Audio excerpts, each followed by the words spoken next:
अस्सलामु अलैकुम वरहमतुल्लाहि वबरकातुहू। अल्हम्दुलिल्लाहि रब्बिल आलमीन वस्सलातु वस्सलामु अला सय्यिदिल मुरसलीन व अला आलिहि व अस्हाबिहि अजमईन व मन तबिअहुम बिइहसान इला यौमिद्दीन। औज़ु बिल्लाहि मिनश शैतानिर रजीम। बिस्मिल्लाहिर रहमानिर रहीम। लक़द जाअकुम रसूलुम मिन अनफुसिकुम अज़ीज़ुन अलैहि मा अनित्तुम हरीसुन अलैकुम बिल मुमिनीना रऊफ़ुर रहीम। ప్రియమైన సోదరులారా, ఈనాటి కార్యక్రమంలో విచ్చేసిన వారందరికీ స్వాగతం పలుకుతున్నాను. అల్లాహ్ సుబ్హానహు తఆలా మన ఈ కలయికలో శుభములు ప్రసాదించుగాక. నేర్చుకున్న విజ్ఞానాన్ని ఆచరణలో పెట్టి ఇహలోకంలోనూ పరలోకంలోనూ సాఫల్యం పొందే వాళ్ళల్లో మమ్మల్ని అందరినీ చేర్చుగాక. ఆమీన్. సోదరులారా, మన అందరికీ తెలిసినట్లు మనం రబీఉల్ అవ్వల్ నెలలో ప్రవేశించి ఉన్నాం.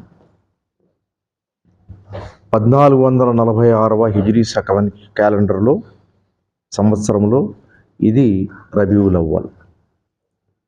ఇస్లామీయ క్యాలెండర్ ప్రారంభంలో మన దగ్గర ముహర్రం నెల, సఫర్ నెల, ఆ తర్వాత రబీఉల్ అవ్వల్ నెల వస్తుంది. ముహర్రం నెలకంటూ ఏదన్నా ప్రత్యేకత ఉంది అంటే అది అష్హురే హురుమ్, ప్రత్యేకమైనటువంటి హుర్మత్ కలిగినటువంటి నెల, లేక గౌరవప్రదమైన 4 నెలల్లో నుంచి ఒక నెల అని మనం లెక్కేసుకోవచ్చు, బండగా చెప్పుకోవాలంటే. తర్వాత సఫర్ నెల వస్తుంది. దానికంటూ ఏదన్నా ప్రత్యేకత ఉంది అంటే అందులో ఎక్కువగా భాగం జనాలు ఏం చేస్తారంటే కొన్ని దురదృష్టకరమైనటువంటి వస్తువులని యాడ్ చేసుకున్నారు. వాటిని నిర్మూలించే ప్రయత్నంలో మనమందరం కొన్ని ముఖ్యమైన మాటలు చెప్పుకుంటుంటాం.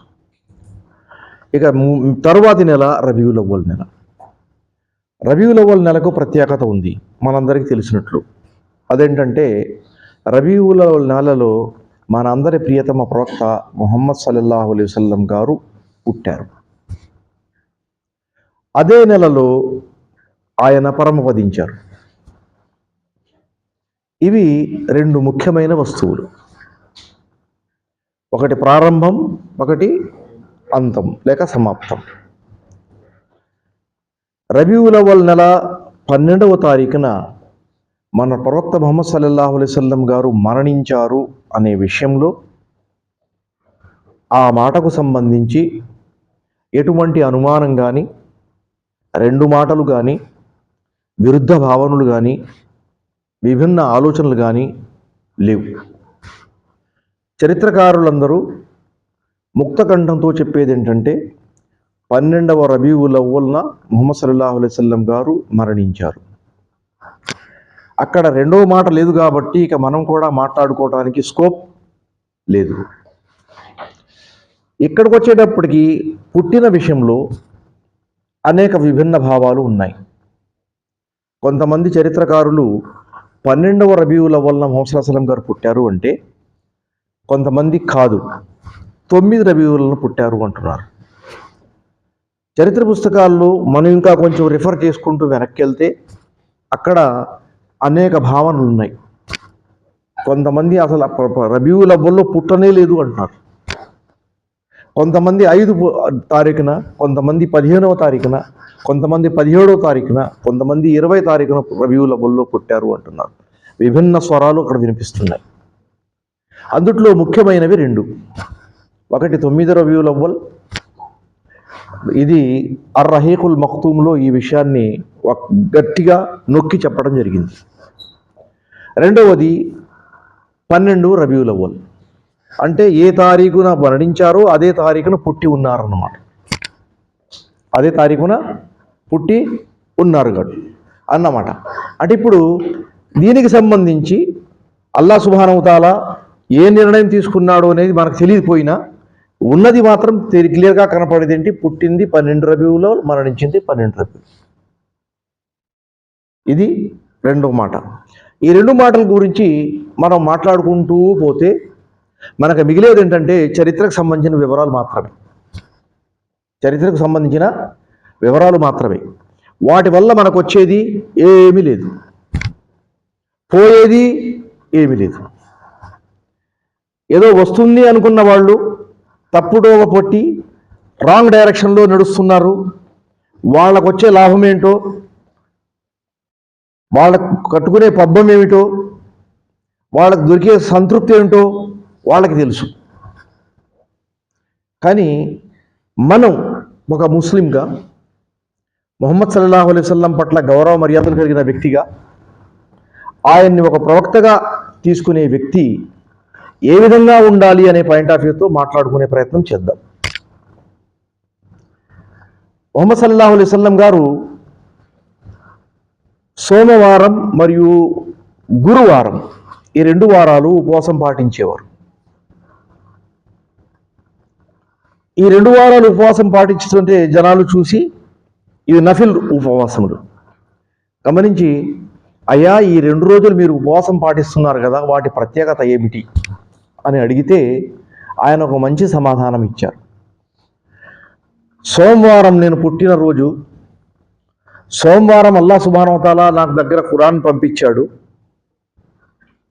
నేను ప్రవక్తగా ప్రభవింపబడ్డాను అని చెప్పారు. ఈ 2 మాటల్లో తెలిసేది ఏంటంటే ముహమ్మద్ సల్లల్లాహు అలైహి వసల్లం గారు సోమవారం నాడు ప్రవక్తగా ప్రభవింపబడ్డారు అనేది. పుట్టారు కూడా అదే రోజున, మరణించారు కూడా అదే రోజున, దాని ప్రస్తావన ఆయన చేయలేదు కదా. మరి అటువంటి పరిస్థితుల్లో ఈ ఆకాశం నుంచి వచ్చినట్టు ఏదైతే దివ్యవాణి ఉందో అది మనకు కీలకమైనది, అది చాలా ముఖ్యమైనది. దాని గురించి ఎక్కువగా మనం మాట్లాడుకోవాలి. ఎందుకంటే అల్లాహ్ సుబ్హానహు వ తఆలా ప్రవక్త పదవితో ముహమ్మద్ సల్లల్లాహు అలైహి వసల్లం గారిని ఆయన అలంకరించింది దేనికోసం అంటే, ఆ మెసేజ్ ఏదైతే ఉందో అల్లాహ్ దగ్గర నుంచి వచ్చింది అది ఖయామత్ వరకు ప్రజలలో ఉండాలి. వాళ్ళు దాన్ని చదవాలి, నేర్చుకోవాలి, ఆచరణలో పెట్టాలి, దానివల్ల వచ్చే ఉపయోగాలను వాళ్ళు పొందాలి, ఏ విధమైనటువంటి లాభాలు ఉన్నాయో వాళ్ళకి అవి దొరకాలి, మరియు వాళ్ళు తమను సవరించుకొని సరిదిద్దుకొని దీనికి అనుగుణంగా జీవితం గడిపి అల్లాహ్ సుబ్హానహు వ తఆలా కోరుకుంటున్నటువంటి స్వర్గంలో ప్రవేశించడానికి అర్హత పొందాలి. అర్హత పొందాలి. అర్హత పొందలేకపోయినప్పుడు పెద్ద సమస్యలు వస్తున్నాయి. అర్హత పొందలేకపోయినప్పుడు సమస్యలు వస్తున్నాయి. ఎందుకంటే వాళ్ళు ఎక్కడికి పోతారు? స్వర్గానికి మాత్రం వెళ్ళలేరు, మిగిలింది నరకం. నరకానికి వెళ్ళడానికి ఎవరు ఇష్టపడడు. ఒకవేళ అందరు అమాంతంగా అందరి తోలుకొచ్చి మూకుమ్మడిగా ఇది మీ స్థావరం అనే నరకం వైపు తోసేస్తే వాళ్ళు అల్లాహ్ సుబ్హానహు వ తఆలాని అడగగలరు, ఏమిటిది? న్యాయం మాత్రం అనిపించడం లేదు. ఇక్కడ అన్యాయమే కనబడుతుంది. మీరు చెప్పా పెట్టకుండా, ఎటువంటి వార్నింగ్ ఇవ్వకుండా, మమ్మల్ని ఎటువంటి హెచ్చరికలు ఇవ్వకుండా, మాకు పనికొచ్చే జీవితానికి సంబంధించినటువంటి ఆదేశాలు జారీ చేయకుండా, గైడ్లైన్స్ ఇవ్వకుండా అమాంతంగా నరకానికి నెట్టేస్తుంటే ఇంకా ఎక్కడ న్యాయం అండి అని అడుగుతానికి వస్తుంది. అదే సూరతుల్ అనాంలో అల్లాహ్ సుబ్హానహు వ తఆలా ఈ సిచ్యువేషన్ని నీట్గా క్లియర్గా అండర్స్టాండ్ అయ్యే లెవెల్లో వివరించాడు. హాదా కితాబున్ అన్జల్నాహు ముబారకున్ ముసద్దిఖుల్ లిమా, అది కాదు, కితాబున్ అన్జల్నాహు ముబారకున్ ఫత్తబిహు. ఈ పుస్తకం మీకు ఇచ్చాం, దాన్ని మీరు ఫాలో అవ్వండి, దాన్ని మీరు ఫాలో అవ్వండి, మీ జీవితాన్ని మార్చుకోండి, దీనికి అనుగుణంగా బ్రతకండి. అల్లాహ్ సుబ్హానహు వ తఆలా కారుణ్యం మీపై అవతరిస్తుంది. అది ఖురాన్ వింటే కూడా అవతరిస్తుంది, ఖురాన్ చదివితే కూడా అవతరిస్తుంది, దానిపై ఆచరణ చేస్తే కూడా అవతరిస్తుంది. అల్లాహ్ కారుణ్యమే మనకు కావాల్సిన మెయిన్ టార్గెట్. ఎందుకంటే ఆ కారుణ్యం ఊరుకునే రాదు. మామూలుగా ఉన్నటువంటి కారుణ్యం ఏదైతే ఉందో ముస్లిం కాని వాళ్ళపై కూడా అది కామన్గా ఉంది. వాడు కూడా వాడింటో పిల్లలు పుడుతున్నారు, వాళ్ళేంటో అభివృద్ధి చెందుతున్నారు, వాళ్ళేంటో ధనధాన్యాలు వస్తున్నాయి, వాళ్ళేంటో వజ్ర వైడూర్యాలు వచ్చి పడుతున్నాయి, వాళ్ళు మంచి జీవితం గడుపుతున్నారు. ఇవన్నీ అల్లాహ్ సుబ్హానహు వ తఆలా కారుణ్యం వాడికి వస్తున్నాయి. కానీ ఇక్కడ ప్రత్యేకంగా చెప్పేది ఏంటంటే, మీరు స్వర్గానికి అర్హత పొందాలి. వాడు ఏమి పొందినా ప్రపంచంలో మరణించిన తర్వాత స్వర్గానికి వెళ్ళలేడు కాబట్టి వాడిని వదిలేద్దాం, అది పాయింట్. మరి అటువంటి పరిస్థితుల్లో అల్లాహ్ అంటున్నాడు, హాదా కితాబున్ అన్జల్నాహు ముబారకున్ ఫత్తబిహు. లాల్లకుం తుర్హమున్ అంతకూల నఫ్సు యా అంతకూల యా హసరత. ఆ మనసు బాధపడినటువంటి వ్యక్తి ప్రళయ దినాన్న అల్లా దర్బారులో నిలబడి ఈ మాట నాకు చెప్పకూడదు. ఏమని? నాకు కూడా ఒక జీవన శైలితో కూడినటువంటి నియమావళి, ఒక పుస్తకం, ఒక పద్ధతి ఇచ్చి ఉంటే నేను ఈ స్వర్గంలో వెళ్ళేవాడినే కానీ నరకంలో వెళ్ళేవాడిని కాదు, వెళ్ళేవాడిని కాదు.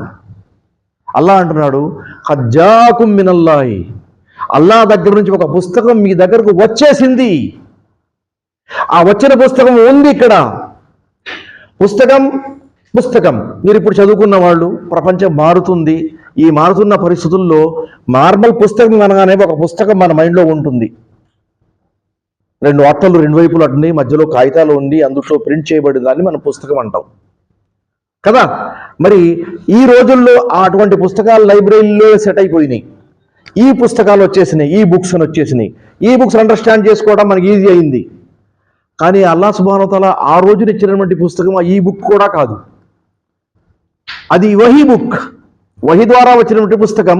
ఒక పుస్తక రూపంలో మొదటి నుండి చివరి దాకా అధ్యాయాలతో కలిగి అనేక విషయాలు అందుట్లో సమీకరింపజేసి ఒక పుస్తక రూపంలో అల్లాహ్ సుబ్హానహు వ తఆలా వహీ ద్వారా మీకు పంపించాడు. ఈ వహీ బుక్ అనేది ఇప్పుడు మీ దగ్గర ఉంది. అదే ముఖ్యం. రేపు పొద్దున ఈ పుస్తకాన్ని అడ్డం పెట్టుకునే మీకు ప్రశ్నించడం జరుగుతుంది. ఈ పుస్తకం మీకు అందిందా లేదా? అందులో విషయాలు మీకు అభినయా లేవా? మీరు వాటిని ఎక్స్ప్లెయిన్ చేసేవాళ్ళు వ్యక్తులు వచ్చారా లేదా? అది ఆ తర్వాత ఏ వస్తువులు అక్కడ కంటిన్యూ అవుతున్నాయి. చివరి వరకు ఆ సూర మంచి పద్ధతిలో అనేక విషయాలు మన ముందు తీసుకొచ్చి పెడుతుంది.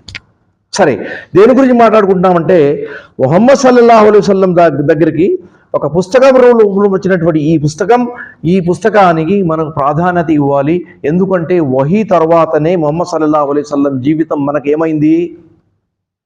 వహీ అవతరించిన తర్వాత మాత్రమే ముహమ్మద్ సల్లల్లాహు అలైహి వసల్లం గారి జీవితం మన కొరకు ఏమైనది? ఒక ఉదాహరణ పూర్వకంగా తీసుకోవడం జరిగింది. ఒక రోల్ మోడల్గా తీసుకోండి అని అల్లాహ్ ఎప్పుడు చెప్పాడు? ఖురాన్ అవతరించిన తర్వాత చెప్పాడు. అవతరించక ముందు ఆ మాట రాలేదు కదా. అవతరించక ముందు ముహమ్మద్ సల్లల్లాహు అలైహి వసల్లం గారు మక్కాలో ఎటువంటి జీవితం గడిపారు? ఎక్కడ ఉన్నారు? ఏమి తిన్నారు? ఆయన బిజినెస్ ఎలాంటిది? ఆయన సమాజ జీవితం ఎటువంటిది? మరి తోటివాళ్ళతో ఆయన వ్యవహార శైలి ఎలాంటిది? ఈ అన్ని వస్తువులు ప్రవక్త కాకముందు ఒక నార్మల్ మనిషిగానే ఉన్నారు కదా. ఆయనకు సైతం నాపై ఖురాన్ వస్తుంది అనే విషయం తెలియదు కదా. నేను ఒక ప్రవక్తగా ప్రభవింపబడతాను అనే విషయం కూడా ఆయన తెలియదు కదా. అలా తెలియనప్పుడు మనిషి ఎలా ఉంటాడు? అర్థమవుతుందా? ఒక వ్యక్తి మన చుట్టుపక్కల తెలుసుకుంటున్నాం, ఏదో అప్లికేషన్ చేస్తాడు, ఒక చోట నాకు వేకెన్సీ ఉందని అప్లై చేస్తాడు, నాకు ఆ జాబ్ వచ్చేస్తుంది 100%, నేనే అక్కడ సెట్ అయిపోయాను అనుకున్న వ్యక్తి ఎలా ఉంటాడు? నాకు వస్తుందో లేదో అనుకున్నవాడు ఎలా ఉంటాడు? ఎలాగో రాదు అనుకున్నవాడు ఎలా ఉంటాడు? దాని గురించి ఏమీ తెలియదు అనుకున్నవాడు ఎలా ఉంటాడు? ఈ 4 వ్యక్తుల్లో ఏమీ తెలియదు అనుకున్న వ్యక్తుల్లో ముహమ్మద్ సల్లల్లాహు అలైహి వసల్లం అక్కడ ఉన్నారంటే ఆయనకి ఏమీ తెలియదు ఆ విషయం.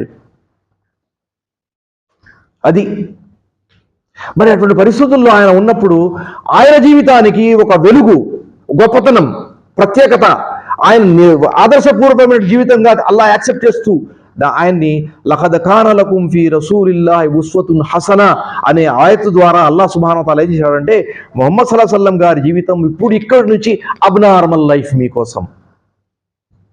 ఇక్కడి నుంచి ఆయన సామాన్యంగా తీసుకోకూడదు. మీరు ఆయన పిలిచేటప్పుడు జాగ్రత్తగా పిలవాలి, ఆయన ముందు మాట్లాడేటప్పుడు జాగ్రత్తగా మాట్లాడాలి, ఆయన ఏదైనా ఆదేశాలు జారీ చేస్తే జాగ్రత్తగా వినాలి, ఏదైనా ప్రత్యేకమైన ఆజ్ఞలు ఇష్యూ చేసినప్పుడు వాటిని మీరు వెంటనే ఫాలో అవ్వాలి. ఫాలో అవడంలో ప్రత్యేకత ఉంది, వదిలిపెట్టడంలో మీకు నష్టం ఉంది అని చెప్పాడు. ముస్లిం షరీఫ్లో ఒక ప్రత్యేక సంఘటన ముహమ్మద్ సల్లల్లాహు అలైహి వసల్లం గారికి ఆదేశాలకు సంబంధించి ఎటువంటి మార్పు వస్తుందో ఆ ఆదేశాలు ఇష్యూ అయిన తర్వాత వాటిని ఫాలో వెంటనే చేయడం వల్ల, చేయకపోవడం వల్ల తేడా ఏమిటో చూపించే వస్తువు ఇక్కడ ఒకటి ఉంది. ఒక రోజున ముహమ్మద్ సల్లల్లాహు అలైహి వసల్లం గారు చేశారంటే దాదాపు అది థర్స్డే అంటే గురువారం, మొహమ్మద్ సల్లల్లాహు అలైహి వసల్లం చేశారంటే సాయంత్రం పూట అంటే మక్కా నుంచి మదీనా వచ్చినప్పుడు మొహమ్మద్ సల్లల్లాహు అలైహి వసల్లం చేశారంటే తమ ఉనికిని చుట్టుపక్కల ప్రాంతాల వాళ్ళకి తెలియజేయడానికి మేము ఇక్కడ వచ్చాం, మేము ఇక్కడ ఉన్నాం, మేము శాంతి దూతలం, శాంతి కాముకులం, శాంతి కోరుకునే వాళ్ళం, మా శాంతి గురించి మీ అందరికీ తెలవాలి, మేము ఏం చేస్తున్నాము, మేము ఏం ఆశిస్తున్నాము, మేము మీకు ఏమి ఇవ్వదలుస్తున్నాము, మీ దగ్గర నుంచి ఏం కోరుకుంటున్నామో అనే విషయాలు జనాలకు తెలియడానికి ఏం చేశారంటే కొన్ని సందర్భాల్లో కొంతమందిని ఒక ట్రూపుగా ఒక గ్రూపుగా ఒక అటు ఇటు పంపిస్తూ ఉండేవాళ్ళు.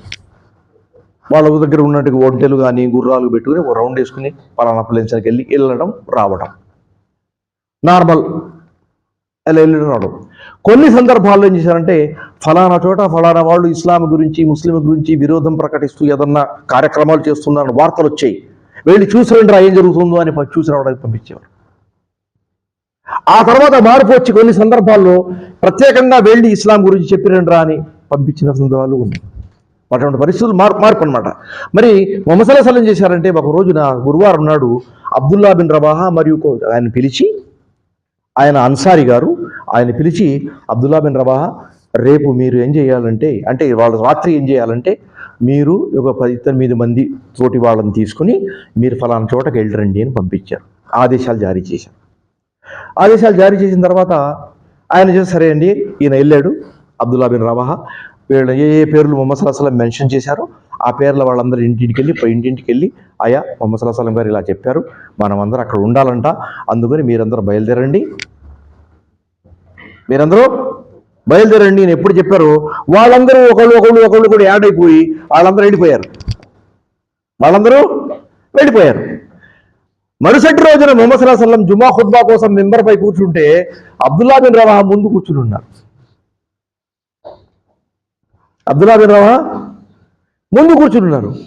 మొహమ్మద్ సల్లల్లాహు అలైహి వసల్లం గారు ఈయన్ని చూడంగానే నేను ఇతనికి మాట చెప్పాను కదా ఆయన ఇక్కడే ఉన్నాడు ఏంటి నువ్వు అనే ఆలోచన మొహమ్మద్ సల్లల్లాహు అలైహి వసల్లంకు తట్టింది.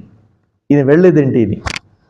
కానీ ఆయన గొప్పతనం వల్ల ఏం చేశారని ఆయన ఏం ప్రశ్నించకుండా ఆయన గద్దించకుండా సైలెంట్గా ఉండిపోయారు. ఖుత్బా అంతా అయిపోయింది. జుమా తర్వాత మొహమ్మద్ సల్లల్లాహు అలైహి వసల్లం పిలిచారు దగ్గరికి. పిలిచి ఏమయ్యా నిన్ను వాళ్ళని తీసుకుని అక్కడ వెళ్ళమని చెప్పాను కదా, చెబితే నువ్వు వెళ్ళదేంటి ఇక్కడే ఉన్నావేంటి అని అడిగాడు. ఇప్పుడు ఆయన సమాధానం చెప్తారు, మీరు ఆలోచించండి. ఆయన సమాధానం చెప్పాలి కదా ఒకటి. ఆయన ఏం చెప్పారంటే నేను ఏ అనారోగ్యం వల్ల కానీ ఏదో సాకు వల్ల కానీ ఏదో కారణం వల్ల కానీ వెళ్ళలేదండి, వాళ్ళందరికీ నేను చెప్పాను, వాళ్ళందరూ మీరు చెప్పిన పాయింట్ చేరుకున్నారు. నేనేమనుకున్నానంటే మనసులో ఇవాళ జుమా ఖుత్బా ఉంటుంది కదా, మొహమ్మద్ సల్లల్లాహు అలైహి వసల్లంతో పాటు జుమా చదువుకుని ఆ తర్వాత పరిగెత్తుకుని తీసుకెళ్ళిపోదాం అనుకున్నాను. కానీ ఇక్కడ మీరు జుమాతో చదివితే ఎక్కువ పుణ్యం ఉంటుంది కదా నాకు అని ఆలోచించారు. ఆయన ఆ సమాధానమే చెప్పారు. అప్పుడు మొహమ్మద్ సల్లల్లాహు అలైహి వసల్లం చెప్పారంటే నువ్వు సరిగా చేయలే, నేను చెప్పినప్పుడు నువ్వు వెంటనే వెళ్ళిపోయి ఉంటే వచ్చే పుణ్యం ఇప్పుడు నువ్వు నా దగ్గర కూర్చుని జుమా చేసిన పుణ్యం కంటే ఎక్కువ. అంటే నీకు పుణ్యం ఇక మిత్రులందరికీ దొరికింది, నువ్వు వెనకండిపోయావు కాబట్టి నీకు తక్కువైంది. చూసారా, ఆదేశం వచ్చిన తర్వాత వెంటనే దానికి అనుగుణంగా యాక్షన్ తీసుకుని మనిషి పనిచేస్తే దానికి ఎక్కువ ప్రాధాన్యత ఉంది, ఎక్కువ పుణ్యం ప్రాప్తిస్తుంది. దానిపై ప్రవక్త సల్లల్లాహు అలైహి వసల్లం గారి సంతోషం ముడిపడింది. ఇప్పుడు మొహమ్మద్ సల్లల్లాహు అలైహి వసల్లం గారు లేరు కాబట్టి ఆయన సంతోషం లేకపోయినా అది ఆయన ఆబ్సెన్స్లో అల్లాహ్ సుబ్హానహు వ తఆలా దృష్టిలో అది గొప్ప పని. ఆయన ఆబ్సెన్స్లో అల్లాహ్ సుబ్హానహు వ తఆలా యొక్క గొప్పది. యా అయ్యుహల్లదీనా ఆమనూ ఇదా అస్తగ్ఫిరుల్లాహ్. అల్లాహ్ సుబ్హానహు వ తఆలా ఏం చెప్తున్నాడంటే, ఓ ముస్లింల విశ్వాసం ప్రకటించిన ప్రజలారా, ఒకవేళ అల్లాహ్ మరియు ఆయన ప్రవక్త మిమ్మల్ని పిలిస్తే వెంటనే మీరు జవాబు ఇస్తజీబు లిల్లాహి వ రసూలిహి, వెంటనే ఆయనకు సమాధానం మీరు చెప్పండి, వెంటనే ఆయన రెస్పాన్స్ ఇవ్వండి. యా అయ్యుహల్లదీనా ఆమనూ ఇస్తజీబు లిల్లాహి వ రసూలిహి. ఏం చెప్తున్నాడు? వెంటనే పిలవగానే మీ రెస్పాన్స్ ఉండాలి. ఈ రెస్పాన్స్ చాలా విలువైనది. తర్వాత మొహమ్మద్ సల్లల్లాహు అలైహి వసల్లం గారు లేరు, ఆ విషయంలో లేరు, ఇవాళ మనకు బ్రతికి లేరు చూడటానికి. ఏమైనా నేను పిలిస్తే రాలేదేంటి అని చెప్పడానికి లేరు. ఒక హదీస్లో కూడా ఈ విషయం వచ్చింది. ఒక రోజున ఒక వ్యక్తి ఏం చేస్తున్నాడు అంటే నఫిల్ సలాత్ చేసుకుంటున్నాడు. మొహమ్మద్ సల్లల్లాహు అలైహి వసల్లం వచ్చి ఏమయ్యా పేరు పిలిచారు, ఏట్రాబయ్యా అని. ఆయన సలాత్ పూర్తి చేసుకుని వచ్చారు. అప్పుడు మొహమ్మద్ సల్లల్లాహు అలైహి వసల్లం అడిగారు ఆయన్ని, ఏమైనా పిలుస్తుంటే రాలేదు నువ్వు అని. నేను నా సల్లి చేస్తున్నాను, చేసి వద్దాం అనుకున్నాను, సలాత్ చేస్తున్నాను కదా. అప్పుడు మొహమ్మద్ సల్లల్లాహు అలైహి వసల్లం చెప్పారంటే ఈ ఆయత నువ్వు చదవలేదా అని ఇదే ఆయత చదివి వినిపించారు. అల్లా మరియు ఆయన ప్రవక్త పిలిస్తే నువ్వు రెస్పాన్స్ వెంటనే ఉండాలి. నువ్వు రాలేదేంటని. నువ్వు ఫరజ్ నమాజ్ చేస్తుంటే అది వేరే విషయం, నీకు ఎక్సెప్షన్ ఉంటుంది. అది కానప్పుడు నఫిల్ మరియు సున్నత్ నమాజ్ ఏదైతే వస్తుడు దాని మీద ఈ పిలుపు చాలా విలువైనది, గౌరవమైనది కదా. ఈ విషయం ఎందుకు మాట్లాడుతున్నామంటే ముహమ్మద్ సల్లల్లాహు అలైహి వసల్లం గారికంటూ ఒక ప్రత్యేకత, ఒక స్థానం, ఒక ఘనత, ఒక గొప్పతనం, ఒక ఉన్నత స్థాయి అల్లాహ్ ప్రసాదించాడు. ఇది వహీ అవతరించిన తరువాత, ఖురాన్ అవతరణ తర్వాత ఒక ముస్లింగా నేను ముహమ్మద్ సల్లల్లాహు అలైహి వసల్లం పట్ల అష్హదు అల్లా ఇలాహ ఇల్లల్లాహ్, అష్హదు అన్న ముహమ్మద్ రసూల్లా చదువుతున్నప్పుడు ఆ ముహమ్మద్ రసూల్లాకు సంబంధించిన మాట ఆ మనసులో ఎప్పుడు మైండ్లో ఉండాలి. ఏంటంటే నాకు ఈయన గొప్పవాడు, ఈయన గొప్పవాడు. ఈ గొప్పతనాన్ని నేను ఆదరించాలి.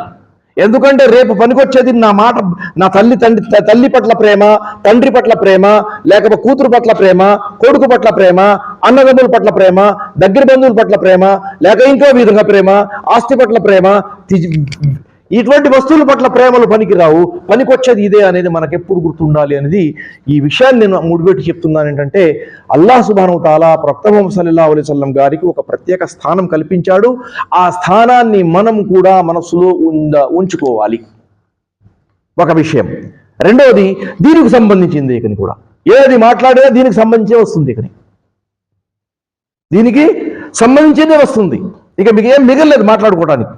ఇప్పుడు గమనించదగ్గ విషయం ఏంటంటే ఈ విషయం ఒకటి, ముహమ్మద్ సల్లల్లాహు అలైహి వసల్లంకి ఏ స్థానం అల్లాహ్ ప్రసాదించాడో దాన్ని మనం ఇవ్వాలి. ఇప్పుడు రబీఉల్ అవల్లో ముహమ్మద్ సల్లల్లాహు అలైహి వసల్లం గారు పుట్టారు అని చెప్తున్నాం, రైటే. ఆయన ప్రవక్త పదవి వరకు పెరిగారు, అది కూడా రైటే. అల్లాహ్ ఆయన ప్రవక్తగా చేసుకున్నాడు, ఆయన ప్రవక్త అయ్యారు, ఇది కూడా రైటే. ఆయన ప్రవక్త అయిన తర్వాత నా ధర్మం ఏమిటి, నా పద్ధతి ఏంటి, నా తీరుతులు ఏంటి, ఆయన పట్ల నా వ్యవహారం ఏంటి ఆయన చూసుకునే బాధ్యత నాపై ఉందా లేదా? రైట్. ఆయన పుట్టారు అని ఏ మాసంలో అయితే నేను గుర్తిస్తున్నానో ఆ మాసంలో ఒకసారి నా ఆలోచనని, నా పద్ధతిని రిఫ్రెష్ చేసుకోవడానికి అంత ఛాన్స్ ఉందా? రిఫ్రెష్ చేసుకోవడానికి ఛాన్స్ ఉందా? ఉండాలా లేదా? ఉండాలి కదా, ఉండాలి. కానీ ఎల్లప్పుడూ అది రిఫ్రెష్ అవుతూ ఉండాలి, ఆటోమేటికల్లీ రిఫ్రెష్ అవుతుండాలి.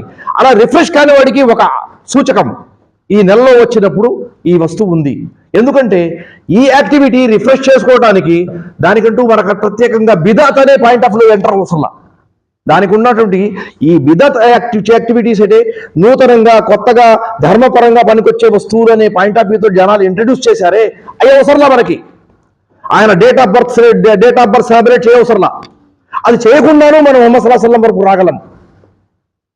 అవునా కాదా? రాగలమా? ఇది ముహమ్మద్ సల్లల్లాహు అలైహి వసల్లం గారి పుట్టిన తేదీ, రైట్.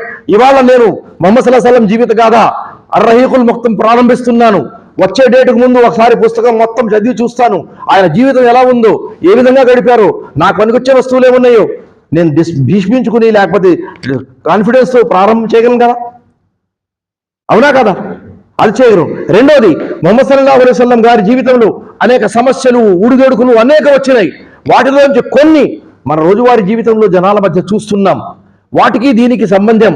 అటప్పుడు ముహమ్మద్ సల్లల్లాహు అలైహి వసల్లం గారు ఎటువంటి రియాక్షన్ చూపించారు, ఎటువంటి డిసిషన్స్ తీసుకున్నారు, ఎటువంటి మార్పు తీసుకొచ్చే ప్రయత్నం చేశారు, ఆయనకు ఎటువంటి లాభాలు జరిగినాయి, అవి మనకు కూడా వస్తాయేమో, నేను ఒకసారి అటెంప్ట్ చేసి చూడాలి అనే ఆలోచన కూడా రావచ్చు కదా. ఈ సందర్భంగా అది గుర్తు చేసుకోవచ్చు కదా. మీకు అర్థమవుతుందా పాయింట్? రెండోది. మూడవది, ఖురాన్ అల్లాహ్ సుబ్హానహు వ తఆలా అవతరింపజేశాడు.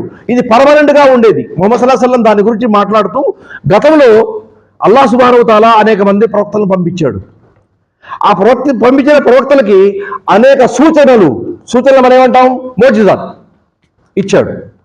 మోజిజాత్ వచ్చినాయి. ఆయన మోజిజాత్ చాలా. మూసా అలైహిస్సలాం గారికి అలా వలకద్ ఆతైనా మూసా 9 ఆయాతిన్ బయ్యినాత్, 9 పెద్ద పెద్ద సూచనలు ఇచ్చారంటాడు, రైట్.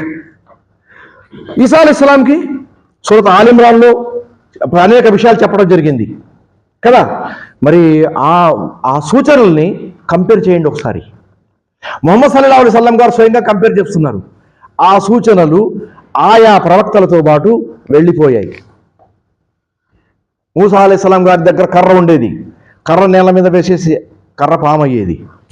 ఇప్పుడు మూసా గారు లేరు, ఆయన కర్ర లేదు. ఒకవేళ ఆ కర్ర ఉన్నా ఆయన అన్నగారు హారూన్ అలైహిస్సలాం పడేసినా అది కర్ర పాము కాదు. హారూన్ నాకు ప్రవక్తగా ఆయనకు ప్రవక్త పదవి ఇచ్చి నాకు తోడుగా నుంచోబెట్టు అల్లా అని అంటే అల్లా ఆయన ప్రవక్త నుంచోటి పెట్టాడు. ఆయనకు పెద్ద గౌరవం ఉంది హారూన్ అలైహిస్సలాం గారికి, అంత మంచి వ్యక్తి ఆయన. మరి ఆ హారూన్ అలైహిస్సలాం ఆ కర్ర పడేస్తే అది పావుగా మారడం లేదు, మూసా చేతిలోనే ప్రత్యేకత ఉంది. మరి మీరు నా దగ్గర కొంతమంది చెప్తున్నారు ఈ మధ్య ఏదో కర్ర పెట్టుకుని ఆదం అలైహిస్సలాం గారి కర్ర అంట అది ఇప్పటికీ కొనసాగుతుంటూ వచ్చిందంట, ఈవెన్ మొహమ్మద్ సల్లల్లాహు అలైహి వసల్లం గారు కూడా ఆ కర్రను వాడారంట, ఏదో కథలు చెప్పుకున్నారు. అటువంటి కథలకి ఎటువంటి విలువ లేదు మనకి. అని కానీ ఈ విషయం ఏంటంటే ఈ మూసా అలైహిస్సలాం గారి చేతిలో ఉన్నటువంటి ఆ కర్ర స్వయంగా మూసా అలైహిస్సలాం గారు మొదటిసారి చూసినప్పుడు భయపడి ఇదేంట్రా బాబు అని పారిపోతుంటే అల్లా అలా పరిగెత్తగా పోయి నీకు ప్రత్యేక విషయం ఇస్తున్నామని అల్లా ప్రసాదించినటువంటి ఆ సూచన ఇప్పుడు లేదు. మృతులపై చేయి పెట్టి ఈసా అలైహిస్సలాం దువా చేస్తే వాడు జీవం పొంది కూర్చుని మాట్లాడిన పరిస్థితులు ఉన్నాయి. మరి ఇప్పుడు ఈసా అలైహిస్సలాం గారు లేరు, ఆయన మోజిజా లేదు. వాళ్ళ దగ్గర 10 మోజిజాలు ఉన్నాయి, ఉంటే ఉండనివ్వండి, కానీ ఇప్పుడు వారు లేరు. ఇప్పుడు ముహమ్మద్ సల్లల్లాహు అలైహి వసల్లం గారికి కూడా అల్లాహ్ సుబ్హానహు వ తఆలా అనేక మోజిజాలు ఇచ్చాడు. కొన్ని మోజిజాలు ఏమైతే ఉన్నాయో అవి ముహమ్మద్ సల్లల్లాహు అలైహి వసల్లంతో పాటు వెళ్ళిపోయినాయి. పళ్ళెంలో చేయి పెడితే అందులో నీళ్లు ఊటగా వచ్చి, ఇప్పుడు ముహమ్మద్ సల్లల్లాహు అలైహి వసల్లం లేరు కాబట్టి ఆ వేళ్లలో నుంచి నీళ్లు వచ్చే ఛాన్సెస్ లేవు కదా. మబ్బుల వైపు సులువు సూచన ఇలా చేస్తే మబ్బులు కలిసి ఒకటి కలుసుకున్న పరిస్థితులు ఉన్నాయి. ఇప్పుడు ముహమ్మద్ సల్లల్లాహు అలైహి వసల్లం గారిలో ఆ మబ్బులు సూచించే అవసరం మనకు లేదు. కానీ ముహమ్మద్ సల్లల్లాహు అలైహి వసల్లం ఈ సూచనల కంటే ఒక పెద్ద అన్మోజిజా గురించి మాట్లాడుతున్నారంటే ఈ ఖురాన్ నా దగ్గర ఉంది, ఇది చాలా పెద్ద సూచన. అందులో నుంచి ప్రతి ఆయతు ఒక సూచన, అందులో నుంచి ప్రతి ఆయతు ఒక్కొక్క సెంటెన్స్ ఒక ఆయతు అంటే ఒక మోజిజా. మరి ఇది నా దగ్గర ఉంది, దీని ద్వారానే ఖయామత్ వరకు నా ఉమ్మత్ పెరుగుతుంది అన్నారు ముహమ్మద్ సల్లల్లాహు అలైహి వసల్లం, అభివృద్ధి చెందుతుంది అన్నారు. మరి అటువంటి ఖురాన్ మన చేతుల్లో ఉన్నప్పుడు దాని వైపు మనం మళ్ళేటప్పుడు ముహమ్మద్ సల్లల్లాహు అలైహి వసల్లంని అడ్డం పెట్టుకుని లేక ఆయన ద్వారా అల్లాహ్ సుబ్హానహు వ తఆలా ఈ పెద్ద గ్రంథాన్ని నాకు ఇచ్చాడు, నేను దీన్ని చదవాలి, దీన్ని అర్థం చేసుకోవాలి, దీనిలో వస్తువులను అకలింపు చేసుకోవాలి, అండర్స్టాండ్ చేసుకోవాలి, దానికి అనుగుణంగా జీవితం మార్చుకోవాలి అనే విషయాలు మనకు ఉండాలి కదా. సంఘటనలు మారుతూ ఉంటాయండి, అనేక సంఘటనలు. రీసెంట్లీ నేను ఒక చిన్న 15 days క్రితం ఇండియా వెళ్ళి వచ్చాను. కొంతమంది వచ్చి అనేక విషయాలు మాట్లాడలో వచ్చినాయి. ఒక ముఖ్యమైన వస్తువు మాటకు వచ్చిందంటే అక్కడి సమాజంలో ఆడపిల్లల ఆస్తి విషయానికి వచ్చి, ఆస్తి పంపకం విషయానికి వచ్చి మనవాళ్ళు అంటే ఖురాన్ చేతుల్లో ఉన్నవాళ్ళు, ముహమ్మద్ సల్లల్లాహు అలైహి వసల్లంని ముహమ్మద్ రసూలుల్లాహ్ అని చెప్పుకునేవాళ్ళు, వాళ్ళు ఏం చేస్తున్నారంటే ఆడపిల్లలకు వాళ్ళ హక్కు ఇవ్వటం లేదు. ముస్లిమేతరులకు మళ్ళీ ఏదో ఆ పెళ్లి సందర్భంలో ఒక గుప్పుడు డబ్బులు చేతిలో పెట్టేసి, లేకపోతే జేబు నిండా వస్తువులు పెట్టేసి, లేకపోతే మెడ నిండా నగలు పెట్టేసి, అమ్మాయి నీకు వస్తుంది, ఇది ఇచ్చాను తీసుకెళ్ళిపో, ఇక మళ్ళీ తిరిగి చూడకు, నేను మీ ఇంటికి వచ్చినా ఒక్క నీళ్లు తాగకుండా తిరిగి వచ్చేస్తాను అంటే ఈ విధంగా నీకు నాకు సంబంధం తెగిపోయింది, నువ్వెవరో నేనెవరో, ఏదో దొరికింది పట్టుకెళ్ళిపో అని పంపించేసే పద్ధతిలో మన వాళ్ళు తయారయ్యి ఏం చేస్తున్నారంటే ఈ ఆడపిల్లల హక్కుల్ని కంప్లీట్లీ ఎండప్ చేసేస్తున్నారు. మరి అటువంటిప్పుడు ఖురాన్ ఏం చెప్తుంది? అట్లా ఏం చెప్పట్లేదు కదా ఖురాన్. ఆడపిల్లలకి ఒక భాగం ఉంటే మగపిల్లలు 2 భాగాలు, ఈ విధంగా మీరు న్యాయంగా ఇవ్వండి, ఎందుకంటే వాళ్ళ ఆస్తి వాళ్ళకి చెందాల్సిన బాధ్యత పరంగా ఇవ్వాల్సిన ధనం సరిగ్గా ఇవ్వండి అని ఆదేశాలు జారీ చేయడం జరిగింది. ఖురాన్ పట్ల మనకు విజ్ఞానం ఉంటే, అండర్స్టాండింగ్ ఉంటే వాళ్ళు ఇటువంటి సందర్భాలు ఉనికిలోకి రావు కదా. మరి ఇది అన్నమాట. ఇటువంటి అనేక వస్తువులు ఉన్నాయి, ఇది ఒకటి మాత్రమే, అటువంటి వస్తువులు అనేక ఉన్నాయి. అటువంటిప్పుడు ఎప్పుడైతే అల్లాహ్ సుబ్హానహు వ తఆలా తన ప్రవక్త ముహమ్మద్ సల్లల్లాహు అలైహి వసల్లం గారికి ఖురాన్ ఇచ్చి ఆదరించాడో, ఈ ఖురాన్ని ముహమ్మద్ సల్లల్లాహు అలైహి వసల్లం గారి జీవితంతో ముడిపెట్టి ఆయన పుట్టిన ఈ సంవత్సరం ఈ నెల ఏదైతే ఉందో ఈ నెలకు దాన్ని మనం కొంచెం లింక్ చేసి ఇది చదవాలి, అది చదవాలి, ఇది తెలుసుకోవాలి, అది తెలుసుకోవాలి, నా జీవితాన్ని నేను మార్చుకోవాలి అనే ఆలోచన మన లేనప్పుడు మిగతా వస్తువులన్నీ పనికిరానివే,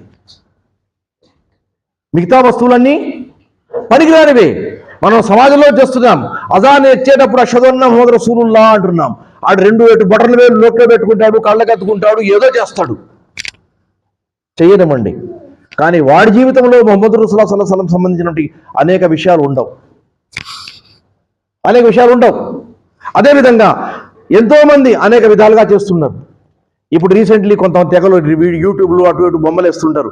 ఈ నెల రాగానే మొహమ్మద్ సల్లల్లాహు అలైహి వసల్లం ఈద్ మిలాద్ చేసుకున్నట్టు పెద్ద పెద్ద కేకులు తీసుకొచ్చి, మామూలుగా చిన్న పిల్లలు స్కూల్లో ఏ విధంగా చేస్తారో ఆ విధంగా కేకులు తీసుకొచ్చి దానిపై మొహమ్మద్ రసూలుల్లాహ్ అని రాసి, దానిపై వాళ్ళు కత్తితో అడ్డంగా మొహమ్మద్ సల్లల్లాహు అలైహి వసల్లం అనే పేరుని పై కత్తి పెట్టి అడ్డంగా కట్ చేస్తూ చూపిస్తుంటారు. అంటే వాళ్ళు ఏం కోరుకుంటున్నారో చూడండి. ఇది ఎంత భయానకమైన పరిస్థితి, ఆలోచించదగ్గ విషయం. మొహమ్మద్ పట్ల నీకు ప్రేమ ఉంటే మొహమ్మద్ అని పేరు రాసి దాని మీద అడ్డంగా కత్తిపెట్టి నువ్వు కట్ చేస్తున్నావు, ఆ తర్వాత డాన్స్ చేస్తున్నావు, అరుపులు కేకలు కేరింతలు, ఆ తర్వాత హ్యాపీ బర్త్డే యూట్యూబ్ మొహమ్మద్ సల్లల్లాహు అలైహి వసల్లం అని గట్టిగా అరుస్తూ ఇటువంటి జనాలు ప్రచారం చేస్తుంటే మామూలు మనిషి ఎలా అనుకుంటాడు? ఎలా ప్రభావితమవుతాడు? అవుతాడా లేదా? మీలో కొంతమంది ఉమ్రాకి వెళ్ళి ఉంటారు, లేక హజ్కి వెళ్ళి ఉంటారు, అవునా?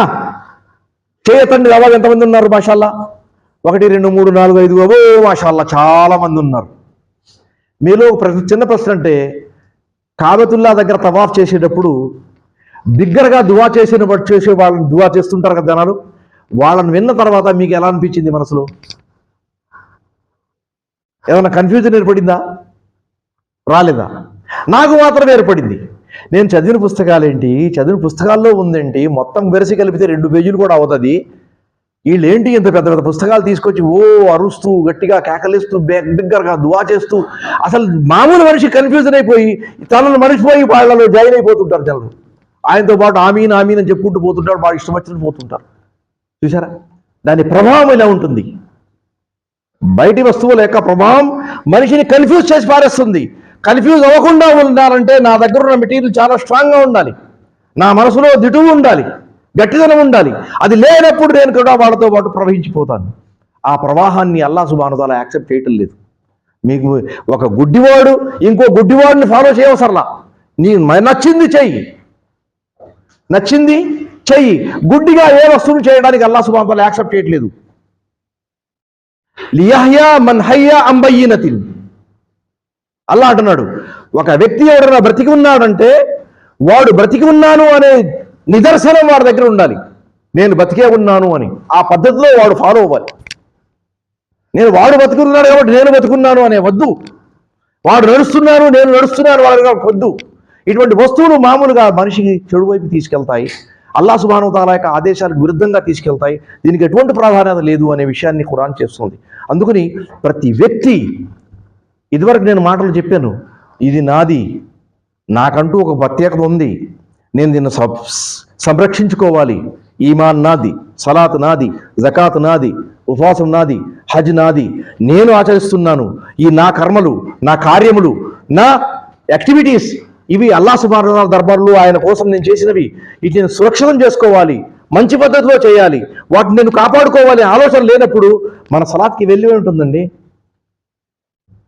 చిన్నపిల్లలు మీరు సల్లి చేసేటప్పుడు చిన్నపిల్లలు వస్తుంటారు, మీరు ఒక సజ్జా చేసే ముందు వాడు 3-4 సజ్జాలు చేసేస్తారు. వాటి విలువేంటి చెప్పండి? వాటి విలువేంటి? కాదు కదా. అందుకని ఒక గొప్పతనం ఏంటంటే మన వరకు మనం చేస్తున్న పనుల్ని ఆదరించాలి. అది ముహమ్మద్ సల్లల్లాహు అలైహి వసల్లం సూచించిన మార్గములు దానికి అనుగుణంగా ఉన్నట్టు తెచ్చుకోవాలి. అందుకని ఎల్లప్పుడూ నేను ఈ ఆయత యొక్క అర్థం చేసేటప్పుడు ఇక డిఫరెంట్గా చేస్తాను. ఇన్నల్లదీన ఆమను ఆమిలు స్వాలిహాత్ అనేది పదం అయితే ఉందో అండి, నిశ్చయంగా ఈమాన్ ప్రకటించిన వారు, అమల సాలెహ్ చేసిన వాళ్ళు. అమల సాలెహ్ అంటే సత్కార్యములు చేసిన వాళ్ళు కదా. నేక్ అమల్ కర్నే వాలే అని తర్జుమా చేస్తాం, కానీ నేక్ అమల్ కర్నే వాలే అనే పదానికి నేను కొంచెం డిఫరెంట్గా మార్చి చెప్తాను. నేక్ అంటే మంచి కార్యం, ఏదైనా మంచి కార్యమే, ఏదైనా మంచి కార్యమే, మంచి చేసేది మంచి కార్యమే. కానీ ప్రతి మంచి కార్యం ఇస్లాం యొక్క స్టాండర్డ్కి అనుగుణంగా ఉండవసరం లేదు. ప్రతి మంచి కార్యం ఇస్లాం యొక్క స్టాండర్డ్స్కి అనుగుణంగా, ప్రమాణాలకు అనుగుణంగా ఉండ అవసరం లేదు. కానీ ఇస్లాం చెప్పే యొక్క సాలిహాత్ అనేది ఇస్లాం యొక్క స్టాండర్డ్కి అనుగుణంగా ఉండది మాత్రమే చెయ్యాలి. ఇస్లాం ఆదేశాలకు అనుగుణంగా ఉన్నది మాత్రమే చేయాలి. అది కానిది ఎంత మంచిదైనా దాని జోళ్ళకి వెళ్ళకూడదు. అది ఎంత మంచిదైనా దాని జోళ్ళకి వెళ్ళకూడదు. అందుకని సాలెహ్ అనే పదానికి మంచి అనే కాకుండా వ్యాలిడ్ అనే మీనింగ్ తీసుకుంటాను నేను. వ్యాలిడ్ అంటే తెలుగు అని చెప్పుకుంటాం, విలువైనదేనా? అది నాకు కావాల్సింది, అది ఆ అవగాహన నాకు కావాలి. వ్యాలిడ్ అంటే మీ QID ఉంది, వ్యాలిడ్ అంటూ డేట్ ఇస్తాడు, ఆ తర్వాత అది పనికిరాదు, చెల్లదు. అంటే చెల్లుబాటు కలిగింది కావాలి.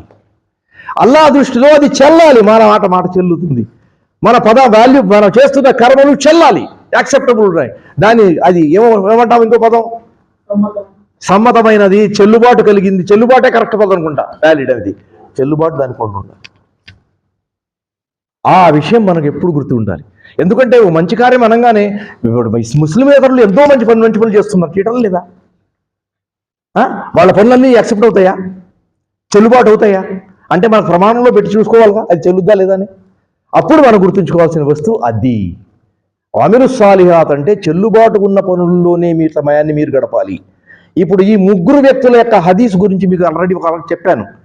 ఒక రోజున ముగ్గురు వ్యక్తులు ఏం చేశారంటే ముహమ్మద్ సల్లల్లాహు అలైహి వసల్లం గారి ఇంటికి వచ్చారు. వచ్చి ఏమడుగుతున్నారు? ముహమ్మద్ సల్లల్లాహు అలైహి వసల్లం గారి భార్యామణితో అడుగుతున్నారు. ఏమని? అమ్మా చెప్పండి, ముహమ్మద్ సల్లల్లాహు అలైహి వసల్లం గారు ఇంట్లో ఉన్నప్పుడు ప్రత్యేకంగా ఏ పనులు చేస్తారు? ఆ పనుల గురించి తెలుసుకుందామని మేము వచ్చాం. బయట ప్రపంచంలో ఆయన గారితో మేము కలిసినప్పుడు, ఆయనతో పాటు మేము ఉన్నప్పుడు, ఆయన దగ్గర మేము కూర్చుని లేక చూస్తున్నప్పుడు కొన్ని పనులు ఆయన చేస్తారు. ఆ చేసిన పనులు మేము చూస్తున్నాం, వాటిని మేము ఫాలో అవుతున్నాం. కానీ ఎప్పుడైతే ఆయన ఈ హౌస్లో ఎంటర్ అవుతారో ఆ తర్వాత ఆయనకి మనకు మధ్య గోడలు వచ్చేస్తున్నాయి. ఇన్సైడ్ ఆయన ఏం చేస్తున్నారు, అవుట్ సైడ్ తెలియటం లేదు. కావున ఇన్సైడ్ మీరు ఎల్లప్పుడూ ఉంటారు కాబట్టి ఆయన పనులు ఏంటో మీరు చెప్పండి, సూచించండి అని వచ్చారు. అప్పుడు ఆవిడ ఇంట్లో చేస్తున్న చిన్న చిన్న పనులు ఏముంటాయో, ఆరాధనలు ఏమంటుంటాయో, నఫిల్ సలాతులు చేయటం కానీ, లేకపోతే ఇంట్లో వాడు తన శ్రీమతికి ఏ విధంగా సహాయం చేస్తారో, ఇంటి పనుల్లో ఏ విధంగా చేయూత ఇస్తారో, ఏ యాక్టివిటీస్లో పాల్పంచుకుంటారో అవన్నీ మాటలు చెప్పారు. ఆ మాటలు ఎలా ఉంటాయి? మీరు ఏమనుకుంటున్నారు ఎలా ఉంటాయి? మీ ఇళ్లల్లో మీరేం చేస్తారు అదే ఉంటుంది. పిల్లలు అటు పారని చెప్పులు మీరు తన్ను తంతే 2 చెప్పులు ఒక చోట ఎత్తి చేస్తారు, సైడ్ తీస్తారు. ఏదైనా కచరా పడి ఉంటే దాన్ని తీసుకెళ్ళి కచరా బాక్స్లో పడేస్తారు, లేకపోతే పిల్లల్ని పిలిచి తీసుకుంటారు. లేకపోతే మీ ఆవిడ ఏదైనా పని చేస్తుంటారు, ఎండకి బట్టలు ఎండుతున్నాయి తీసుకురా అంటే తీసుకొస్తారు. చిన్న చిన్న పనులే కదా. అటువంటి చిన్న చిన్న పనులతో పాటు రాత్రి ఆయన చేసినటువంటి ఆరాధనలో ప్రత్యేకంగా నఫిల్ సలాతుల గురించి, అదే తహజ్జుద్ ఖియాముల్ లైల్ గురించి చెప్పారు. ఈ మాటలు విన్న తర్వాత వాళ్ళు ఏ ఐడియాతో వచ్చారో ఆ ఐడియాకు అనుగుణంగా ఈ మాటలు లేవు. వాడు ఏదో పెద్ద విషయం విన్నాం, మనకు తెలియని రహస్యం తెలుస్తుంది, ఈ ఇంట్లో వాడు చెబితే దాన్ని మనం ఫాలో అయిపోదాం, చాలా స్ట్రాంగ్ అయిపోతాం అనుకుని అడుగుతూ వచ్చారు. కానీ చిన్న చిన్న వస్తువులు చెప్పారు వాళ్ళు. ఎప్పుడైతే చిన్న చిన్న వివరాలు చెప్పారో అప్పుడే వచ్చింది విషయం. వాళ్ళ మనసులు కుదరపడలేదు, వాళ్ళు సంతోషించలేదు ఆ మాటలు విన్న తర్వాత. అందుకని వాళ్ళు ఏం డిసైడ్ చేసుకున్నారో వాళ్ళు చెప్పుకుంటారు, బయట నిలబడి చెప్పుకుంటున్నారు. ఏమని చెప్పుకుంటారు? ఒక ఆయన చెప్తున్నాడు, ఇక నుంచి నేను రాత్రిళ్ళు నిద్రపోయేది లేదు, రాత్రి అంతా నేను జాగారం చేసి నఫిల్ ఖియాముల్ లైల్ చేయటం కానీ, ఖురాన్ చదవడం కానీ, రాత్రులు జాగారం చేస్తాను. రెండో ఆయన అంటున్నాడు, నేను ప్రతిరోజు నఫిల్ ఉపవాసం పాటిస్తాను, గ్యాప్ లేకుండా. మూడో వ్యక్తి అంటున్నాడు, నేను ఇల్లు వాకిలి వదిలేసి చెట్టు చామ పట్టుకుని అటు వెళ్ళిపోతాను, అటే ఆరాధనలో జీవితం మొత్తం గడిపేస్తాను అని ముగ్గురు చెప్పుకున్నారు. మనం అందరూ కలిసి ఆలోచిద్దాం ఇందులో ఏ తప్పు ఉంది అనేది. రాత్రి పూర్తిగా జాగారం చేయడం తప్పులేదు కదా, ఆరాధన చేసుకుంటాడు, అవునా కదా? మంచి పనే కదా ఆయన చేసుకొని. రెండో వ్యక్తిని ఉపవాసమే పాటిస్తాను కంటిన్యూస్లీ, ఇక బ్రేక్ లేకుండా నఫిల్ ఉపవాసం ఏ తప్పు చేశాడైనా? నా ఉపవాసం చేయడం తప్పు కాదు కదా, అవునా కదా? మూడవది, నేను అల్లాహ్ సుబ్హానహు వ తఆలా ధ్యానంలో చెట్టు చేమ పట్టగలదు. అప్పుడు వీళ్ళు చెప్పుకుంటున్న మాటలు at the same time Muhammad సల్లల్లాహు అలైహి వసల్లం గారు వచ్చారు. ఆయన అన్నారు, అరే మీ మాటలు మొత్తం వినేశాను నేను అన్నారు. మీ మాటలు మొత్తం వినేశాను నేను. కానీ మీరు చెప్పుకున్నది ఒక మాట కూడా సరి అయింది కాదు. అందుట్లో చాలా చేంజెస్ తీసుకురావాలి. కంటిన్యూస్లీ ఉపవాసం పాటించడం అనేది నా పద్ధతి కాదు. నేను దాన్ని అడాప్ట్ చేయను. మ్యాక్సిమం దేనికి పర్మిషన్ ఇస్తున్నారు? సౌము దావూది, ఒకరోజు ఉపవాసం, ఒకరోజు బిరుగుడు, ఒకరోజు ఉపవాసం, ఒకరోజు డ్రాప్. దీని మ్యాక్సిమం పర్మిషన్ దానికి ఇచ్చారు. అతను ఏం చేశాడు? బ్రేక్ ఇచ్చాడా? ఇవ్వలేదు. మరి దానికి విరుద్ధంగా అయిందన్నమాట ఒకటి. రెండో వ్యక్తి ఏమన్నాడు? రాత్రంతా జాగారం చేస్తున్నాడు. మొహమ్మద్ ఏమన్నా సలసలం ఏం చెప్పారు? నేను నిద్రపోతాను, మేలుకుంటాను. నేను నిద్రపోతాను, మేలుకుంటాను. నేను సలాదు చేస్తాను, నిద్రపోతున్నాను. మూడో వ్యక్తికి ఏం చెప్పారు? నువ్వేంట్రా ఇల్లు వాకిలు వదిలేసి వెళ్ళిపోతానన్నాడు. నేను పెళ్లి చేసుకున్నాను, పిల్లలు ఉన్నారు కదా, నాకంటూ ఒక సామాజిక జీవితం ఉంది. ఆ సామాజిక జీవితానికి విరుద్ధంగా ఎక్కడో వెళ్ళిపోతారంటే వీళ్ళ బాధ్యత ఎవరు తీసుకుంటారు? సమాజాన్ని ముందు నడిపించడానికి నెక్స్ట్ జనరేషన్ ఎక్కడా? పిల్లలు లేకుండా అయిపోతుంది కదా సమాజం. ఉన్నప్పుడు దీన్ని మనం యాక్సెప్ట్ చేయం కదా. అందుకని ఇది కూడా అప్పుడు చెప్పారు, ఫమన్ రగిబ అన్ సున్నతి ఫలైస మిన్నీ. చాలా విలువైన మాట అది. నా సున్నతుకు విరుద్ధంగా ఎవరన్నా వెళితే వాడు నావాడు కానే కాడు. మీరందరూ ఈ మాట ఒకసారి గమనించండి. మన అనేక మామూలు సార్లు నేను గమనించాను, నికా ఖుత్బా జరుగుతుంటుంది. మన మాషాల్లా నూరుల్లా గారు మంచి యాక్టివ్లీ నవ్వుతున్నారు, ఏదో జరుగుతున్నారు, తప్పు ఏటో గమనించి ఉంటారు మాషాల్లా అండి. నికా సందర్భంగా ఒక హదీస్ చెబుతారు బర్కత్ కోసం అని. తజవ్వజుల్ వదూదుల్ వలూద్, ఎక్కువ పిల్లలను పుట్టించి ఆడవాళ్ళని పెళ్లి చేసుకోండి. ఎక్కువ పిల్లలు కనే స్త్రీలను, అంటే ఆయా కుటుంబాలు ఎక్కడైతే ఉన్నాయో, ఎక్కువ పిల్లలు కలిగినటువంటి కుటుంబాలు ఎక్కడ ఉన్నాయో వాళ్ళ పిల్లలు కూడా ఎక్కువ పిల్లలు కంటారు అనే ఆలోచనతో అటువంటి వాళ్ళని చూసి పెళ్లి చేసుకోండి అన్నారు. ఎందుకు అంటే ఎక్కువ పిల్లలు ఉంటే వాళ్ళు ఎక్కువ ముస్లింలు ఉంటారు. ఎక్కువ ముస్లింలు ఉంటే ఖియామత్ రోజున నా ఉమ్మత్ పెద్దది ఉంటుంది. ఉబాహి వికుముల్ ఉమం, వేరే ఉమ్మత్ వాళ్ళని కంపేర్ చేసుకుంటే నా ఉమ్మత్ ఎంత పెద్దగా ఉంది చూడండి అని చెప్పుకోవడానికి నాకు కొంచెం గర్వంగా ఉంటుంది అని చెప్పారు కదా. వెంటనే ఈ హదీస్ చూస్తారు, ఫమన్ రగిబాన్ సున్నతి ఫలేస మిన్నీ అంటే నికా మిన్ సున్నతి. ఆ తర్వాత ఇది కలిపి చెప్తారు, అంటే నికా చేసుకోవడం నా సున్నతు. ఎవరైతే నా సున్నతికి విరుద్ధ పోతాడో వాడు నావాడు కాదు. అంటే ఈ రెండిట్లో నికా చేసుకోవడం కంపల్సరీ, అదేవిధంగా ఎక్కువ పిల్లల్ని స్త్రీలను పెళ్లి చేసుకోవడం, ఈ రెండు వస్తువులు లేకుండా చేసుకున్నవాడు నావాడు కాదని అర్థం వస్తుంది అక్కడ కదా. సరే, ఏమైనప్పటికీ గమనించదగ్గ విషయం ఏంటంటే ముహమ్మద్ సల్లల్లాహు అలైహి వసల్లం గారు కొన్ని ప్రమాణాలు అనేవి మనకి ఇచ్చారు. ఈ ప్రమాణాలకు అనుగుణంగా వస్తువులు మనం ఆటించాలి, అనుగుణంగా ఉన్న వస్తువులను మనం పాటించాలనే ఒక బోధన ఇక్కడ మనకి ఇవ్వడం జరిగింది. ఎప్పుడైతే ఆయన ఈ నెలలో పుట్టారో అని గుర్తిస్తున్నామో అక్కడ ఒక పాయింట్ మనం పెట్టుకుందాం. ఏమని?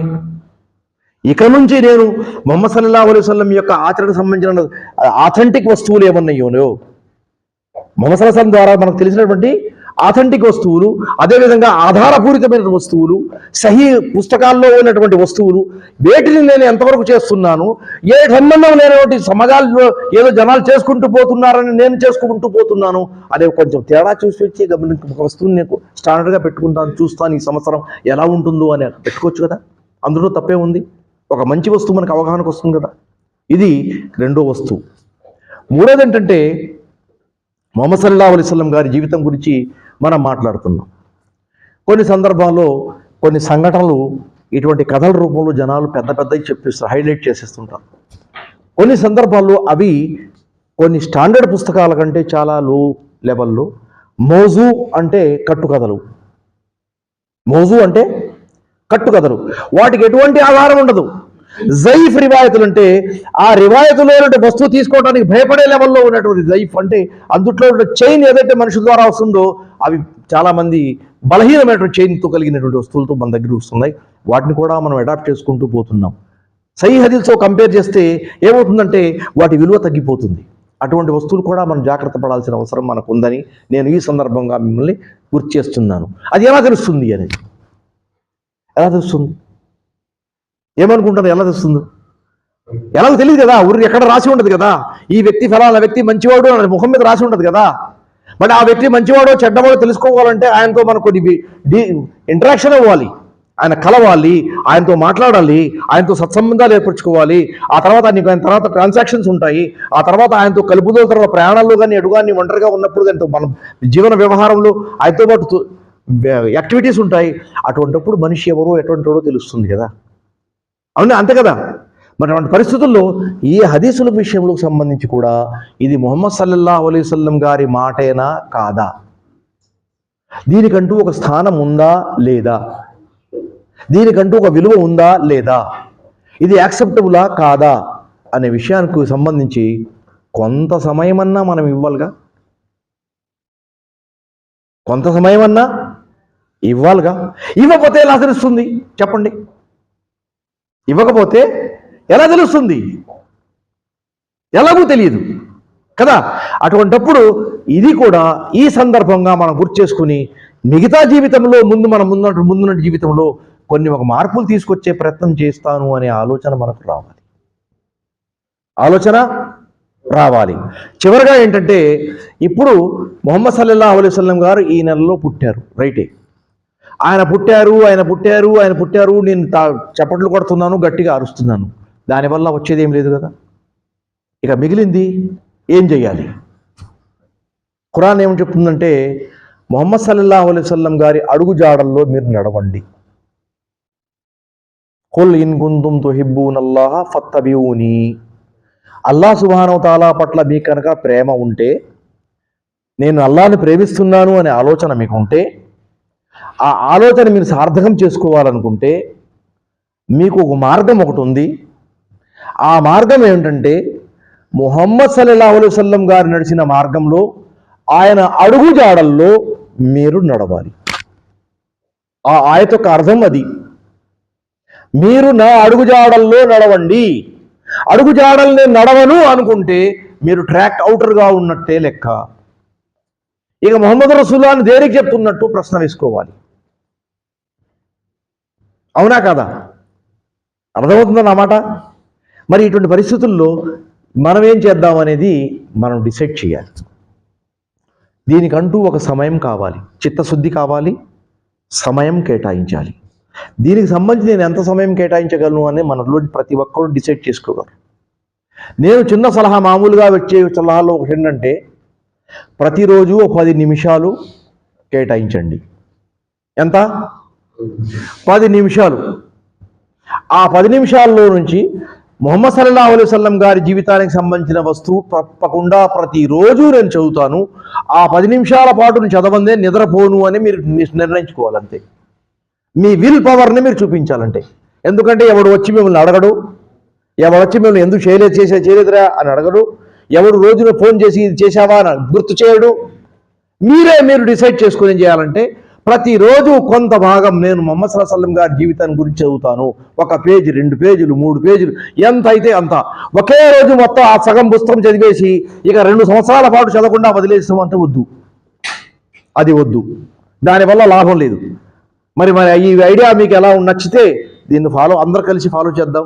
మీతో పాటు నిన్ను చూస్తాను. ఎందుకంటే వేరియస్ లాంగ్వేజ్ పుస్తకాలు మా దగ్గర ఉన్నాయి. తెలుగులో కావాలంటే రసూల్ సల్లం గారి జీవితం ఉంది, అదేవిధంగా ఇంగ్లీష్లో కావాలంటే వాళ్ళకి పుస్తకం ఉంది, ఉర్దూలో కావాలంటే ఉర్దూలో ఉంది, ఇంగ్లీష్లో కావాలంటే ఇంగ్లీష్ ఉన్నాయి. మనకు కావాల్సిన 4 భాషలు అందుబాటులో పుస్తకాలు ఉన్నాయి. ఎవరికి కావాలంటే PDF ఫైల్స్ అవైలబుల్ ఉన్నాయి. అవే పుస్తకాలు ఇంకో చోట డౌన్లోడ్ చేసుకోవడానికి islamhouse.comలో ఎన్ని పుస్తకాలు దాదాపు దొరుకుతాయి మీకు. islamhouse.comలో అన్ని పుస్తకాలు దొరుకుతాయి మీకు. మరి ఒక మంచి నిర్ణయం తీసుకుని బయలుదేరదాం ఈ ప్రోగ్రాంతో ఇన్షాల్లా. రసూలుల్లాహి సల్లల్లాహు అలైహి వసల్లం గారి గురించి ఆయన పుట్టారు, ఇది బిదాతు అది బిదాతు అనే వర్షాలు కనపొద్దు. మనకు మంచి పని చేద్దాం, ఒక మంచి కార్యాన్ని ప్రారంభిద్దాం, అది ఆయన గురించి తెలుసుకుందాం, అది మన పనికొచ్చేది పద్ధతిలో అడుగు వేద్దాం. ఈ విషయం వైపు మిమ్మల్ని పిలుస్తూ మాట ముగిస్తున్నాను. బహుశా ఎర్లీగా ముగిస్తున్నానేమో. కొన్ని ప్రకటనలు ఉన్నాయి, కొన్ని ముఖ్యమైన వస్తువులు ఇన్షాల్లా భాషా గారు మీతో మాట్లాడతారు.